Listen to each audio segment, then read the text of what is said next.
जानकारी देनी चाहिए। तो ये कह सकता हूँ कृषि से कहीं ना कहीं मेरा संबंध तो है,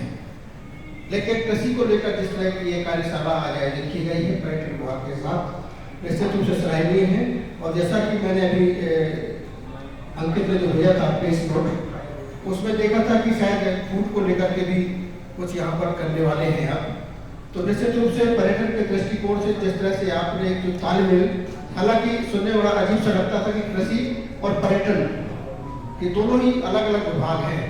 पर ये जो तालमेल है वो तालमेल बाद में समझ में आया कि चूंकि खजुराहो एक पर्यटन स्थल है और पर्यटन के दृष्टिकोण से फूड को हम अपने जो बुंदेलखंडी खाना है, खासतौर से जो हमारे पुराने उदवा मसारा ये जो अन्न है हमारे, जो जिसको आज औषधि के रूप में लेते हैं और आज जिस तरीके से रासायनिक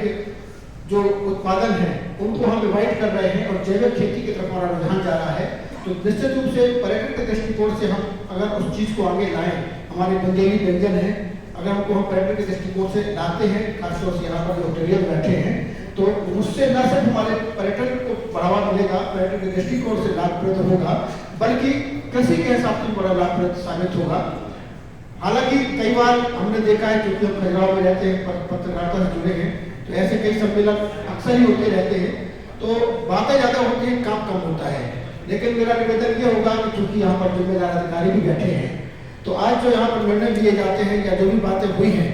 वे अगर धरातल पर आती हैं तब तो हमारी मीटिंग या कॉन्फ्रेंस का कोई मतलब रखता है, वरना तो ऐसे मीटिंग और कॉन्फ्रेंस अक्सर होते रहते हैं, हम देखते रहते हैं। पर अगर हम उसको धरातल पर लाते हैं, खासतौर से जैविक खेती को लेकर के आज जिस तरह से बातें हो रही है पूरे देश में, और लोग लगातार प्रयास भी कर रहे हैं, ऐसा नहीं कि नहीं हो रहा है, काफी जगह जैविक खेती को लेकर के काफी कुछ प्रचार प्रसार हुआ है। लेकिन हम अगर हमारे जो कृषि विभाग से जुड़े हुए कृषि विकास अधिकारी हैं या जो भी हैं, अगर वे गाँव गाँव तक इस बात को